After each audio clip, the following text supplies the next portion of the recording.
the heart of a village cradled by jade-green hills, May's laughter rang like a melodious bell. She was admired for her unmatched beauty and intellect. Yet, beneath this splendid facade, May's pride cast a long shadow, eclipsing her true virtues. Children admired her, women envied her grace, and men praised her cleverness. But this admiration fed her vanity. She would often dismiss the advice of elders, considering it outdated, and scoff at her peers, deeming them inferior in wit. One evening, under a moon that shone like a pearl, old Zhang, the village elder, observed May.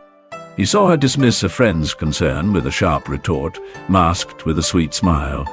Old Zhang, who had watched May grow from a kind-hearted child to a prideful young woman, decided it was time for her to face the truth. He approached her with a serene expression. "May, your beauty and intellect are gifts, but they are overshadowed by the mountain of your pride." May, with a flicker of annoyance, brushed aside his words. "My pride is my armor, my strength." Old Zhang, seeing the challenge ahead, planned a journey that would transform her life. Old Zhang, with wisdom forged from years of experience, knew that mere words would not sway May. He needed to guide her to a realization, a lesson that would only be learned through experience.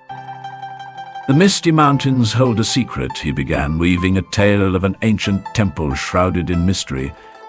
Within its walls resides a sage of legendary wisdom. May's eyes sparkled with curiosity. The idea of meeting someone reputed to be wiser than herself intrigued her, perhaps enough to challenge her pride. Old Zhang advised, "Seek the sage, and you might discover a wisdom that eludes you." May, driven by a mix of curiosity and a desire to prove her superiority, agreed to the journey. As she prepared, she couldn't help but envision the sage bestowing upon her praises and acknowledging her unparalleled intellect. But old Zhang hoped for a different outcome. He hoped the journey would peel back the layers of May's pride and reveal the true wisdom she held within. May set out at dawn, her journey painting her path with the hues of adventure. She traversed through bamboo forests where the sun played hide-and-seek with the leaves, casting a dance of shadows and light. The villagers watched her departure with mixed emotions. Some envied her bravery, others worried about the dangers she might face, and a few hoped the journey would humble her. As she journeyed, the beauty of the world around her began to seep into her consciousness. She crossed streams where the water sang melodies of ancient times, and climbed hills that stood as guardians of the land. Her pride, however, veiled her appreciation, turning awe into mere acknowledgement. When she encountered travelers, she boasted of her quest, seeking their admiration. But as the days passed, the terrain grew wilder, and her encounters with people dwindled. May, for the first time, found herself truly alone, with only her thoughts for company. The misty mountains stood tall, like ancient giants guarding the secrets of the world. As May ascended, the path grew steeper, the air thinner, and the landscape more daunting. The mountains were alive with whispers of the wind, echoing the doubts May tried to silence. Then she encountered the bridge. It was old, as if woven from the very threads of time, stretching across a chasm that yawned like a gateway to the abyss. Her heart quivered, a feeling foreign to her, fear. With each step, the bridge creaked and swayed, echoing her inner turmoil. May realized her pride had never faced a true test, and now, as she stood amidst the vastness of nature, it seemed so insignificant, so fragile. Reaching the other side, May felt a transformation. It was subtle yet profound. For the first time, she acknowledged her vulnerability, a realization that began to erode the mountain of her pride. The temple was a relic of time, untouched by the changing world.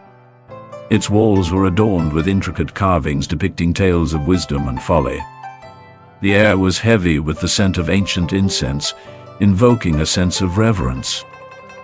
May entered with a mix of apprehension and anticipation. There, in a chamber lit by the soft glow of candles, sat the sage.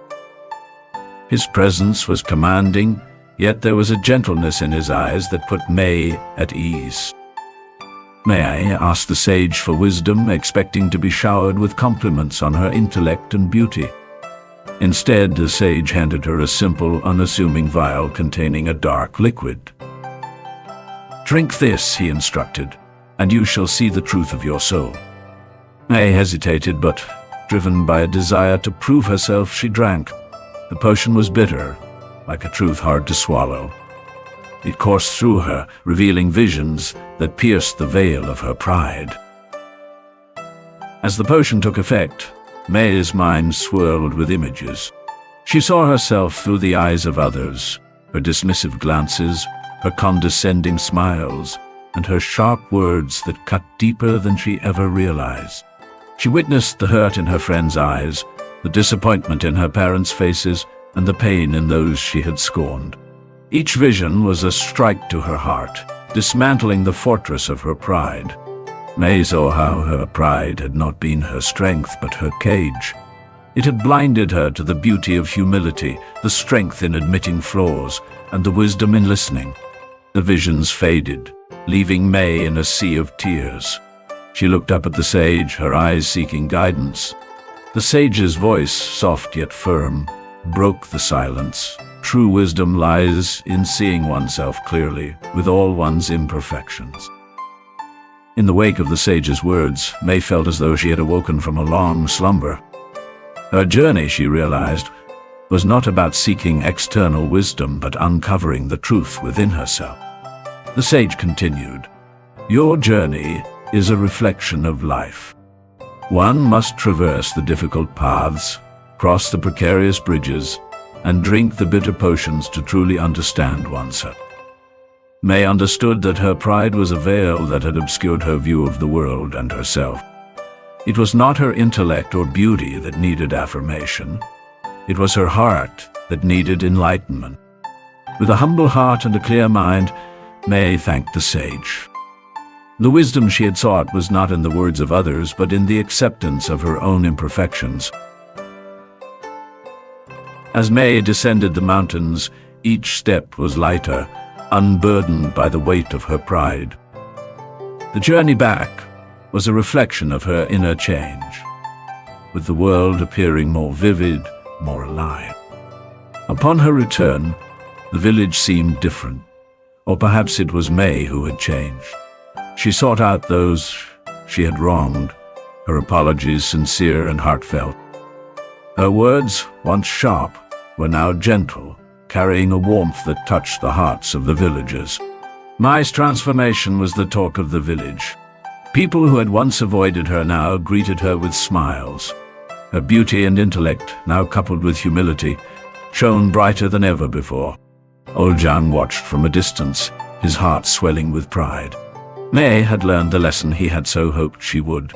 Her journey had been arduous, but the wisdom gained was invaluable. The villagers who had known May as the prideful beauty were astounded by the change. Her humility brought a new harmony to her relationships. She listened more than she spoke, and when she did speak, it was with kindness and respect. May's transformation was not just an internal one, it reflected in her actions. She helped the elders, played with the children, and offered her wisdom to those in need.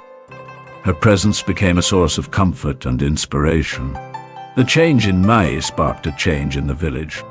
People became kinder, more understanding, and the village flourished like a garden in spring. May's journey became a legend, a story told to inspire others to embrace humility. Under the ancient willow tree, May contemplated her journey. The proverb, "Good medicine tastes bitter," resonated with her deeply. The bitter medicine, though hard to swallow, had cured her of her pride, revealing a path to true wisdom. In an unexpected twist, May realized the sage's resemblance to herself. It dawned on her that the sage was a reflection of what she could become: wise, kind, and respected. This revelation filled her with a sense of purpose. May dedicated her life to spreading the wisdom she had gained. She shared her story, teaching others that true strength lies in recognizing and overcoming one's flaws. And so, dear listeners, May's tale is a reminder that the most challenging lessons are often the most rewarding. Her journey teaches us that the bitterest truths, though hard to accept, are the ones that heal us, guiding us to a path of wisdom and enlightenment. Thank you for listening to Sage Storytime. Do remember to like and subscribe for more ancient wisdom stories. Until next time, see you again.